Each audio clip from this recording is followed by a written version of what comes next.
Hello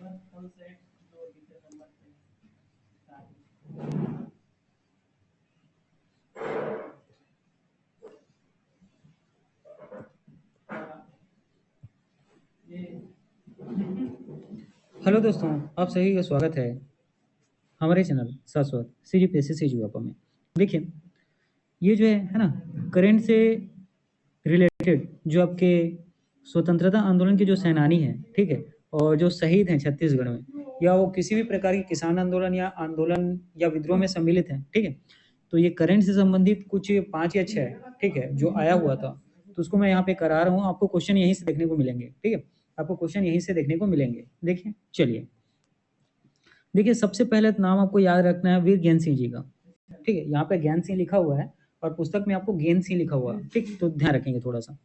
वीर ज्ञान सिंह जी, बस्तर की स्वतंत्रता का संघनाथ, ठीक है, तो याद रखना है आपको, बस्तर की स्वतंत्रता का शंखनाद, ठीक है, के नाम से किनको जाना जाता है, तो वीर ज्ञान सिंह जी को, ठीक, किनको, तो वीर ज्ञान सिंह जी को, या ऐसा कहें बस्तर की स्वतंत्रता का शंखनाद किनके द्वारा किया गया, तो नाम याद रखना है वीर ज्ञान सिंह जी का, ठीक है। तो अब याद रखना है बस्तर रियासत के अंतर्गत, याद रखिएगा, परलकोट जमींदारी, ठीक है, बस्तर रियासत के अंतर्गत परलकोट जमींदारी के जमींदार जिनका नाम क्या है, ज्ञान सिंह, ठीक है, ज्ञान सिंह ने मराठों और ब्रिटिश अधिकारियों के शोषण के विरुद्ध, ठीक है, किनका किनका, तो याद रखिएगा, मराठों और ब्रिटिश अधिकारी जो इनका शोषण करते थे, ठीक है, मराठों और ब्रिटिश अधिकारियों द्वारा जो परलकोट जमींदारी के अंतर्गत जो लोग थे, किसान थे, ठीक है, या आम जनता थे, उनका क्या किया जाता था, शोषण किया जाता था, उसके विरुद्ध में, ठीक है, याद रखें यहाँ पे भुजरिया अभुजमाड़िया आदिवासी, ठीक है, क्या, तो भुजरिया अभुजमाड़िया आदिवासी, ठीक है, इनको लेकर, इन, है ना, भुजरिया और अभुजमाड़िया आदिवासियों को लेकर बस्तर की स्वतंत्रता का संघनाद किया गया, किनके द्वारा, तो ज्ञान सिंह जी के द्वारा। कब, 1824-25 में। कब, तो याद रखना है 1824-25 में, बहुत इंपॉर्टेंट है ना, कब, तो याद रखना है 1824-25 में, ठीक है। यह विद्रोह क्रांति नए करों के विरुद्ध में था, और ये विद्रोह क्यों किया गया, तो याद रखिएगा, जो नए कर, ठीक है, मराठों और ब्रिटिश अधिकारियों द्वारा लागू किए गए थे, उसके विरोध में। शासकीय शोषणकारी नीतियों उन्हें अपने अस्तित्व के लिए खतरनाक नजर आती थी, ठीक है, जो उस समय जो शासन चल रहा था, ठीक है, उनकी कुछ नीतियां थी, वो क्या थी, ठीक है, इनके अस्तित्व के लिए खतरनाक नजर आती थी। ज्ञान सिंह के आह्वान पर, मतलब इन्होंने आह्वान किया लोगों को, किनको, तो भुजरिया अभुजमाड़िया आदिवासियों को, 24 दिसंबर 1825 में परलकोट में अभुजमाड़िया एकत्र होने लगे, ठीक है। तो ज्ञान सिंह जी के द्वारा क्या, तो आह्वान किया गया, लोगों को बुलाया गया, ठीक है, उनसे आवेदन किया गया 24 दिसंबर 1824 को। इस दिन देखिएगा परलकोट के अभुजमाड़िया क्षेत्र में, है ना, लोग क्या होने लगते हैं, एकत्र होने लगते हैं, और 4 जनवरी 1824 से 25 तक अबुझमाड़ से चांदा तक फैल गए, ठीक है। और ये जो विद्रोही हैं, ऐसा कहें, जो ये संगठनकारी हैं, ये 4 जनवरी 1824 से 1825 तक अबुझमाड़ से लेकर चांदा के स्थान तक फैल गए। क्रांतिकारी धावड़ा वृक्ष की टहनियों को संकेत के रूप में एक स्थान से दूसरे स्थान पे भेजते थे। मतलब ये अबुझमाड़ वाला क्षेत्र है और ये चांदा वाला क्षेत्र है, तो यहाँ से इनको अगर कुछ भी संकेत या, ठीक है, किसी भी प्रकार का सूचना देना होता था, तो ये किसके साथ भेजते थे, धावड़ा वृक्ष के टहनियों को संकेत के साथ भेजते थे, है ना, संकेत के रूप में धावड़ा वृक्ष की टहनियों को इनके द्वारा भेजा जाता था, ठीक है। पूरा मांड अंचल क्रांति की गिरफ्त में था, ठीक है, पूरा जो है ये मांड अंचल जो है, ये जो इनका जो पूरा क्षेत्र था अबुझमाड़ से चांदा तक, ये जो है क्रांति की गिरफ्त में था। विद्रोह का संचालन अलग अलग टुकड़ियों में मांझी लोग करते थे, ठीक है। मान लीजिए, देखिए, ये अबुझमाड़ से, ये क्या है, चांदा वाला आपका इलाका है, ठीक है, तो कुछ विद्रोही यहाँ पे संगठित होते थे, कुछ विद्रोही यहाँ संगठित होते थे, और कुछ विद्रोही यहाँ इन क्षेत्रों में संगठित होते, और सभी जगह, है ना, एक एक प्रमुख को चुना जाता था जो उस विद्रोह का क्या, तो नेतृत्व करते थे, ठीक है। अब देखिएगा, और रात में गुटों में एकत्र होकर अलग दिन की योजना बनाते थे, ठीक है। और ये क्या, विद्रोह को किस प्रकार करना है, इसके बारे में भी क्या योजना बनाते थे। तो जनरली ये रात को क्या होते थे, ये तीनों गुट जो है एकत्र होते थे, ठीक है। उसके बाद देखिए, उनका उद्देश्य बस्तर को गुलामी से मुक्त करना था, या इस डायरेक्ट याद रखना है कि बस्तर की स्वतंत्रता का संघनाथ में जो परलकोट जमींदारी है, ठीक है, जिनका क्या कर किया जाता था, बस्तर रियासत के अंतर्गत जो परलकोट जमींदारी आती थी, उसका, ठीक है, विरोध किया गया, गेंसी जी के द्वारा जो नेतृत्व करता था इसके, ठीक है। तो ये जो विद्रोह हुआ इसका जो उद्देश्य क्या था, तो याद रखिए बस्तर की गुलामी से मुक्त करना। छत्तीसगढ़ के ब्रिटिश प्रशासक उस समय छत्तीसगढ़ में यहाँ पे लिखा क्या हुआ है, ध्यान से समझिएगा, है ना? यहाँ पर मराठा और लिखा गया ब्रिटिश अधिकारी, ठीक है। तो उस समय याद रखिएगा छत्तीसगढ़ में उस समय ब्रिटिश प्रशासक जिनका नाम एग्न्यू के निर्देश या चांदा के पुलिस अधीक्षक कैप्टन पीयू ने मराठा और अंग्रेज सेना की सहायता से 12 जनवरी 1825 को गेंद सिंह और उसके साथियों को गिरफ्तार कर लिया। याद रखना बहुत इंपॉर्टेंट है ना। तो देखिएगा यहाँ किसको, मराठा और ब्रिटिश अधिकारी दोनों की बात हो रही है। तो ब्रिटिश अधिकारी एग्नू थे और चांदा के पुलिस अधीक्षक थे कैप्टन पीयू, और साथ में है ना मराठा और अंग्रेज दोनों ने आपस में मिलकर क्या है 12 जनवरी 1825 को गेंद सिंह को क्या किया, गिरफ्तार कर लिया गया उनके साथियों के साथ। क्रांतिकारियों का कठोर दमन किया गया, है ना, बहुत क्या तो कठोर तरीके से, ठीक है, हिंसक रूप से। और 20 जनवरी 1825 को गेंद सिंह को उनके महल के सामने फांसी दे दी गई। डेट याद रखना है, 20 जनवरी, बहुत इंपॉर्टेंट है ना। 20 जनवरी 1825 को गेंद सिंह को उनके महल के सामने क्या तो फांसी दे दी गई। अंग्रेजों के विरुद्ध स्वतंत्रता का संघनाद करने वाले शहीद गेंद सिंह बस्तर की नहीं बल्कि छत्तीसगढ़ के पहले शहीद हैं, है ना, याद रखना है। तो अंग्रेजों के विरुद्ध स्वतंत्रता का संघनाद करने वाले शहीद ज्ञान सिंह जी जो बस्तर की ही नहीं बल्कि छत्तीसगढ़ के क्या थे, तो पहले शहीद थे, ठीक है। तो सभी चीजें याद रखनी है ना, बहुत इंपॉर्टेंट है। 12 जनवरी 1825 को इनको गिरफ्तार किया गया। 20 जनवरी 1825 को उनके महल के सामने इनको फांसी दे दी गई। साथ ही बस्तर की नहीं बल्कि छत्तीसगढ़ के पहले शहीद थे, ठीक है। इन्होंने 24 जनवरी 1825 को परलगढ़ में अबुझमाड़ियों को एकत्र होने के लिए, है ना, मतलब जो अंग्रेजों और मराठों की जो नीतियां थी उसके विरुद्ध, ठीक है, एकत्र होने के लिए इन्होंने क्या किया था, आह्वान किया था, ठीक है। और इनका दमन किनके द्वारा, तो ब्रिटिश प्रशासक एग्न्यू और चांदा के पुलिस अधीक्षक कैप्टन पीयू के द्वारा, ठीक, याद रखिएगा। 12 जनवरी आपको याद रखना है, ठीक है। चलिए देखिए आया आपका अगला है, ठीक। यहाँ आपको याद रखना है शहीद हिड़मा मांझी के बारे में। क्या तो शहीद हिड़मा मांझी ये छापामारी शैली में किया गया विद्रोह है ना। तो शहीद हिड़मा मांझी इनका विद्रोह का तरीका कैसा था, तो छापामारी शैली थी, ठीक है। आदिवासी संस्कृतियों और परंपराओं को बाहरी आक्रमणकारियों से संरक्षित करने के लिए 1842 से 1863 तक मेरिया विद्रोह हुआ, याद रखना है, ठीक है, ठीक। और मेरिया विद्रोह का नायक जो हिड़मा मांझी था, ये भी आपको याद रखना इंपॉर्टेंट है। यहाँ तक चीजें आपको समझ में आई। 1842 से लेकर 1863 तक ये विद्रोह हुआ। कौन सा विद्रोह का नाम है, मेरिया विद्रोह। और इस विद्रोह का जो नेतृत्व करता है उनका नाम क्या है, तो हिड़मा मांझी, है ना, क्या तो शहीद हिड़मा मांझी। इतनी चीजें क्लियर हुई। चलिए अब आगे देखिएगा। मेरिया विद्रोह के नायक थे जिला दंतेवाड़ा के मां दंतेश्वरी मंदिर में स्थित आदिवासियों की परंपराओं, सभ्यता, संस्कृति पर बाहरी आक्रमणकारियों का हस्तक्षेप दिन प्रतिदिन बढ़ रहा था। देखिएगा उस समय आपको जिला दंतेवाड़ा में देखने को क्या मिलता है, याद रखिएगा, अभी वर्तमान में भी आपको देखने को मिलेगा मां दंतेश्वरी मंदिर, ठीक है, मां दंतेश्वरी मंदिर। तो याद रखिएगा मां दंतेश्वरी मंदिर में, एक मिनट, ठीक है।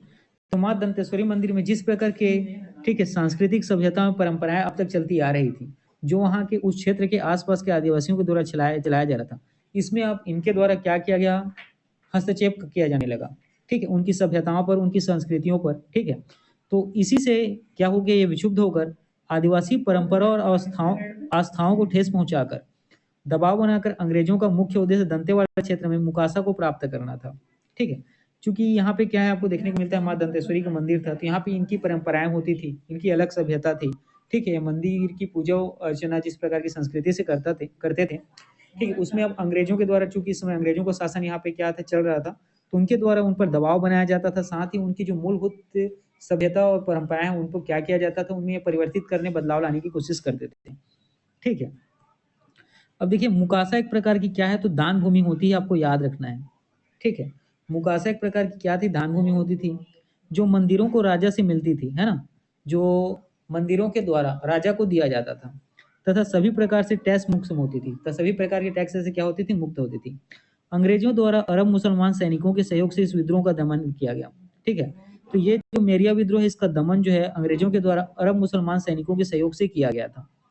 हिड़मा मांझी के संगठित एवं लंबे संघर्ष के कारण मां दंतेश्वरी मंदिर को अंततः कंपनी शासन के हस्तक्षेप से मुक्त करना पड़ा। याद रखिएगा ये पूरी तरीके से सफल विद्रोह था, और जो शहीद हिड़मा मांझी है उनके द्वारा है ना पूरी तरीके से संगठित और लंबे संघर्ष के कारण, ठीक है, मां दंतेश्वरी मंदिर को अंततः कंपनी शासन से क्या हो गया, मुक्त होना पड़ गया। हाँ, मतलब मुक्त किया गया, ठीक है, मुक्त होना पड़ गया ऐसा नहीं कह सकते, मुक्त किया गया, ठीक है, मतलब इनकी जो विद्रोह था या इनके द्वारा जो आंदोलन किया गया था वो सफल हुआ। उनकी इस महान कार्य, उनकी शहादत को चिरस्थायी बनाए रखने के लिए शासकीय नवीन महाविद्यालय कटे कल्याण जिला दंतेवाड़ा का नाम हिड़मा मांझी शासकीय महाविद्यालय कटे कल्याण जिला दंतेवाड़ा किया गया। बहुत इंपॉर्टेंट है ना, बहुत इंपॉर्टेंट है, याद रखना है आपको। तो ये जो शहीद हिड़मा मांझी है ना, इन्हें इनकी जो शहादत है, इसको स्थायी बनाए रखने के लिए शासकीय नवीन महाविद्यालय कटे कल्याण कहाँ है, दंतेवाड़ा में, इसका नाम बदलकर इनके ही नाम पर हिड़मा मांझी शासकीय महाविद्यालय कटे कल्याण जिला दंतेवाड़ा किया गया। ठीक है, याद रखना, इंपॉर्टेंट है। चलिए अगला देखते हैं। अगला आपको नाम याद रखना है ध्रुवाराव माड़िया का। ये जो है लिंगागिरी विद्रोह के क्या थे, नायक थे, है ना। कौन तो, ध्रुवाराव माड़िया। अंग्रेजों की जो दमनकारी नीति, साथ ही जल जंगल जमीन के दोहन, मतलब जल में वहाँ जो, ठीक है, कहना चाहिए जो नदी है, ठीक है, और साथ ही आपको जंगल, जंगल में जितने बहुमूल्य प्राकृतिक जो पेड़ पौधे मिलते हैं और कुछ वनोपज मिलते हैं, उनका कोई अंग्रेजों के द्वारा दमन किया जा रहा था। ठीक है, गलत तरीके से उनका क्या, तो इनका हस्तक्षेप किया जा रहा था, उपभोग किया जा रहा था। तो सन 1856-57 में, ठीक है, लिंगागिरी विद्रोह प्रारंभ हुआ।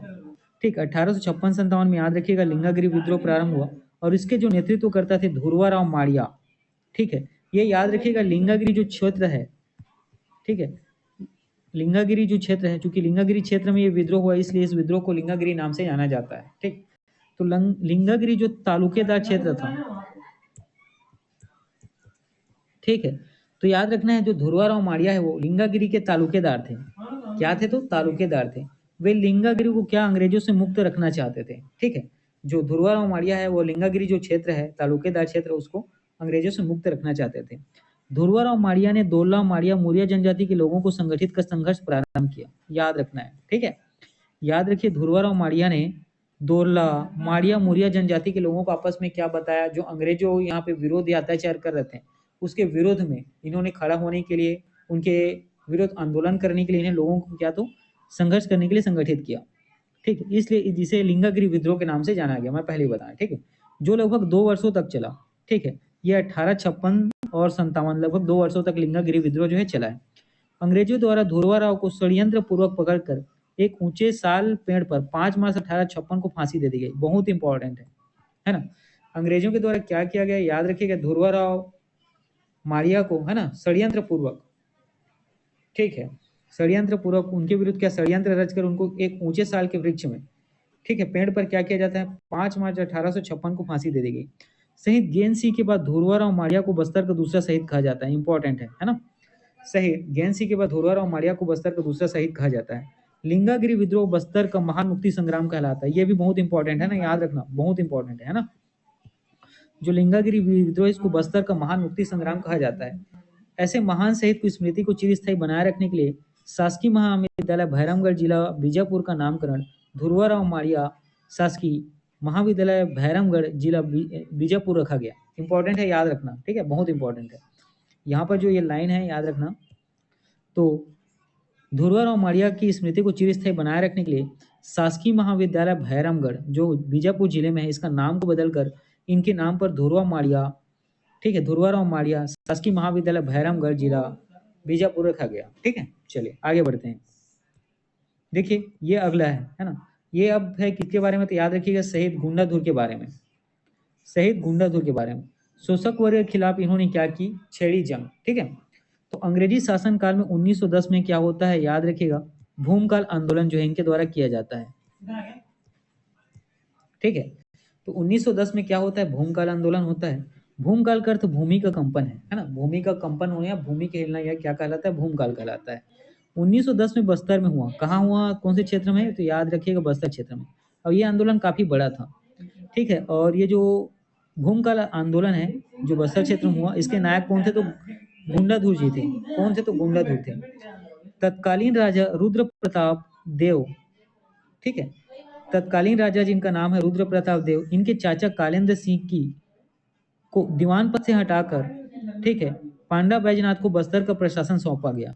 इंपॉर्टेंट है। तो ठीक है, ये जो है भूमकाल विद्रोह क्यों हुआ तो याद रखिएगा, उसमें तत्कालीन राजा नाम है रुद्र प्रताप देव, इनके चाचा थे कालेंद्र सिंह। ठीक है, इनको दीवान के पद पे ये कार्यरत थे, इनको हटाकर पांडा बैजनाथ को बस्तर का क्या तो दीवान बनाया गया। बैजनाथ, ठीक है, जो क्या थे तो विरोधी थे, आदिवासियों के कार्यकाल के विरोधी थे। ठीक है, तो यहाँ पर ये तो यहाँ पे लिखा हुआ है, देखिए पढ़िएगा। बैजनाथ का विरोध आदिवासियों द्वारा किया गया क्योंकि इसकी नीति जो है दमनकारी थी। ठीक है, ये जो है आदिवासियों का, ठीक है, जो बैजनाथ पांडा के द्वारा क्या किया जाता था, ठीक है, अतिरिक्त क्या किया गया, शोषण किया गया। ठीक है, तो उसके बाद याद रखिएगा इन्होंने जल, जंगल और जमीन के लिए शोषक वर्ग के खिलाफ जंग छेड़ दी। ये डायरेक्ट पूछा जा सकता है, जल, जंगल और जमीन के लिए। ठीक है, जो आंदोलन हुआ वो कौन सा है तो याद रखिएगा, भूमकाल आंदोलन, है ना। भूमकाल आंदोलन जो है ये कहाँ हुआ, जल, जंगल और जमीन के शोषक वर्ग के खिलाफ। ठीक है, इतनी चीजें यहाँ पे आपको याद रखना है। इसके बाद देखना 1910 में हजारों की संख्या में लोग इंद्रावती की नदी के तट पर एकत्रित हुए। कब तो 1910 में। ठीक है, भूमकाल विद्रोह के समय। ठीक है, कहाँ तो इंद्रावती नदी के तट पर, और नेतानार गांव के रहने वाले गुंडाधुर को विद्रोह का नेता चुना गया। ठीक है, जब हजारों लोग एकत्रित हुए इंद्रावती नदी के तट पर, और नेतानार गांव के रहने वाला नाम है गुंडाधुर, इनको विद्रोह का नेता चुना गया। अंग्रेजों ने संघर्ष में हजारों आदिवासियों ने इस युद्ध में भाग लिया। ठीक है, अंग्रेजों के खिलाफ यह संघर्ष हुआ और हजारों आदिवासियों ने इसमें भाग लिया। अनेक लोगों को अपनी जो है जान गंवानी पड़ी। ठीक है, याद रखना, इस विद्रोह में, है ना, भूमकाल विद्रोह में बहुत सारे लोगों को अपनी जान गंवानी पड़ी। इस विद्रोह में मूरत सिंह बख्शी, बाला प्रसाद नाजिर, बीर सिंह बंदार, लाला कालिंद्र सिंह के साथ विद्रोह किया गया।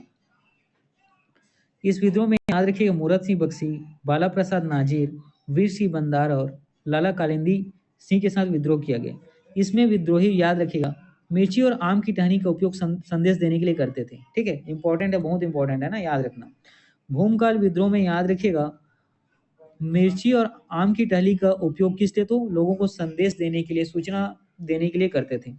गुंडाधुर ने अपने साथियों के साथ ग्राम अल्नार में अंग्रेजों से मुकाबला किया। ठीक है, तो भूमकाल विद्रोह में गुंडाधुर का अंग्रेजों के साथ मुकाबला कहाँ हुआ तो याद रखिए, ग्राम अल्नार में। मगर वे बाद में अंग्रेजों से घिर गए और लड़ते लड़ते शहीद हो गए। याद रखना है, कौन तो गुंडाधुर, है ना, वो अंग्रेजों से घिर गए थे और लड़ते लड़ते शहीद हो गए। उनकी याद में हर साल 10 फरवरी को भूमकाल दिवस मनाया जाता है। याद रखिएगा, हर साल 10 फरवरी को भूमकाल दिवस मनाया जाता है, इंपॉर्टेंट है। और छत्तीसगढ़ सरकार द्वारा शहीद गुंडाधुर के नाम पर खेल पुरस्कार की शुरुआत की गई। ठीक है, और ये जो शहीद गुंडाधुर है ना, इनके नाम पर ही छत्तीसगढ़ सरकार द्वारा क्या तो खेल पुरस्कार की शुरुआत की गई। ठीक है, इसके बाद देखिए अगला है ना। ठीक, अब देखिए ये नाम भी आपको याद रखना है, डेवरी धूर। ये भूमकाल विद्रोह के ये क्या थे, नायक थे। नाम क्या याद रखना है, शहीद डेवरी धूर। ठीक है, तो चलिए जल्दी जल्दी पढ़ते हैं, देखिएगा। तो ये अपने वीर क्रांतिकार साथी को साथ, है ना, अंग्रेजों की शोषण, अनाचार, दमन और अत्याचार से बस्तर को मुक्त कराने के लिए गांव गांव बैठक के माध्यम से लोगों को जागृत और संगठित कर संघर्ष के लिए तैयार करने का महत्वपूर्ण कार्य इनके द्वारा किया गया। तो भूमकाल विद्रोह के नायक के नाम से किनको जाना जाता है, शहीद, ठीक है, डेवरी धूर को भी, है ना। इन्होंने गुंडाधुर के साथ कदम से कदम मिलाकर लड़ाई का नेतृत्व किया। ठीक है, दोनों ने साथ मिलकर क्या किया, ये विद्रोह का नेतृत्व किया था।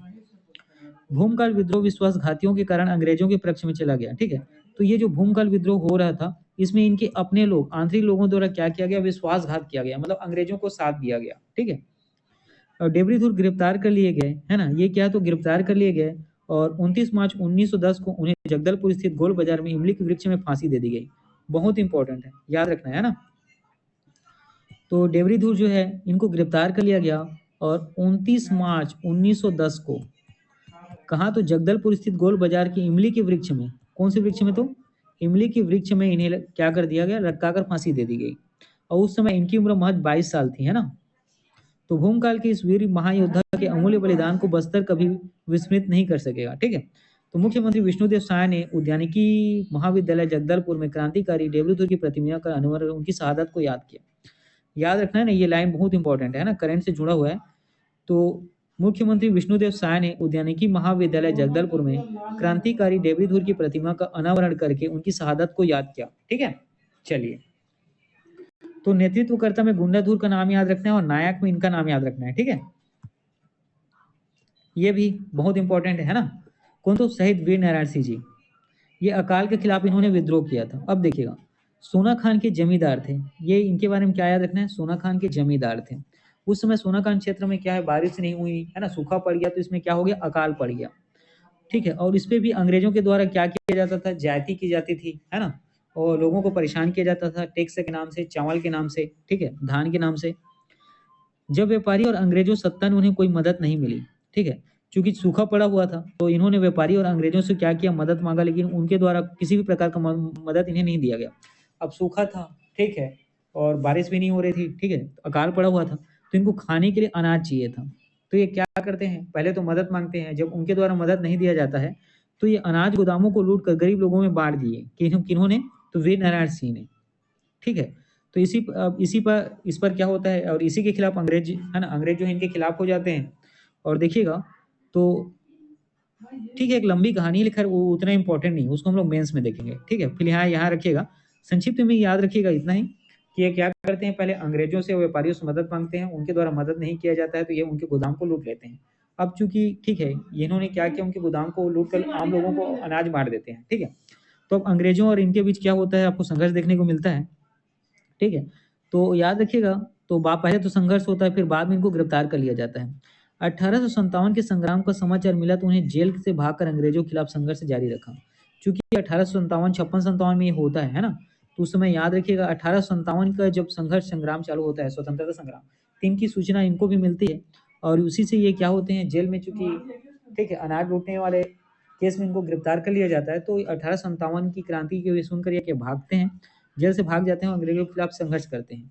ठीक है, अब भागने के बाद फिर पकड़े जाते हैं। अब उसके बाद यहाँ पे एक लाइन याद रखना, 24 अक्टूबर 1856 को उन्हें संबलपुर से गिरफ्तार कर जेल में डाल दिया गया। कब, तो 24 अक्टूबर को। और 28 अगस्त 1857 को अपने 3 साथियों के साथ जेल से छूटकर सोना खान पहुंचे। ठीक है, पहले क्या हुए, ये गिरफ्तार हुए, फिर भागे, फिर ये गिरफ्तार होते हैं, है ना, फिर ये क्या होते हैं, भाग जाते हैं जेल से। ठीक, तो यहाँ पर देखिएगा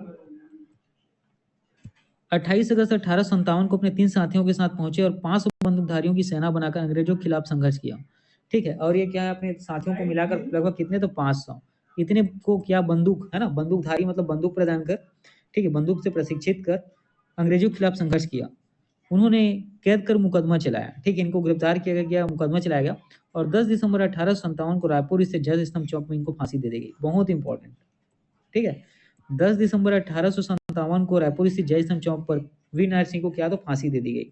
ठीक है, ये आदिवासी योद्धा की स्मृति में राज्य सरकार ने वीर नारायण सिंह राज्य सम्मान स्थापित किया है। साथ ही अंतर्राष्ट्रीय क्रिकेट स्टेडियम भी इनके नाम पर है, याद रखना इंपॉर्टेंट है। ठीक है, ये इंपॉर्टेंट है। 10 दिसंबर 1857 को रायपुर के जय स्तंभ चौक पर फांसी दे दी गई। ठीक है, साथ ही वीर नारायण सिंह राज्य सम्मान राज्य सरकार द्वारा प्रदान किया जाता है, और अंतर्राष्ट्रीय क्रिकेट स्टेडियम भी रायपुर का इनके ही नाम पर है। ठीक है, ठीक है, इतनी चीजें बहुत इंपॉर्टेंट है, पढ़ते रहिए।